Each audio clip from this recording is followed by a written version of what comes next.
barakacayaasha ku nool magaalada Muqdisho ayaa iyagoo ah kuwa duruufo adag wajahaya xilliyada qaar haatan oo lagu guda jiray bisha Ramadaan waxaa jira gurmadyo loo fidinayo dadkaas dhibaataysan. Global Somali Youth Association oo ah urur dhalinyaro ayaa farac ku leeyahay magaalada Muqdisho waxay deeq raashin gaarsiisay qoysas gaaray ilaa 20 qoys kuwaas oo ku nool degmada Hodan. Dadka gargaarka ka helay ururkan dhalinyarada ah ee Global Somali Youth Association ayaa ka mahad celiyay deeqdii ay ka heleen ururkaasi.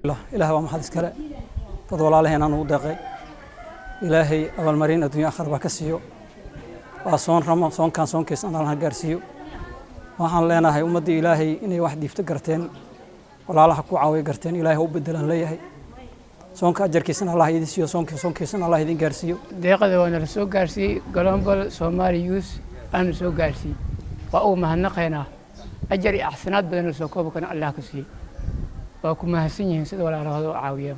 قدوميها Global Somali Youth Association فرعيسا مقدشو محمد عبد الرحمن عبد الله قليجي ayaa meesha ka sheegay inay sii wadi doonaan gacansiinta bulshada Soomaaliyeed gaar ahaan kuwa u baahan gargaarka bini'aadanimo. maanta isa u jeedin maxay ahayd maxaa u qaybinay deeq dad walaalahayna oo roobkii waxa saameeyay insha Allah yani bas ma ahan xamar kaligeeda gobolada xataa insha Allah wax gaarsiin isku dayayna. والله ما أنت واحد أنكنا محكمة باريس بر يسليد هذه أنت هذا ما أنت ضدك ولا لنا أي سكر ضدك ولا ليس أنت سانكو عاونا ما أنت.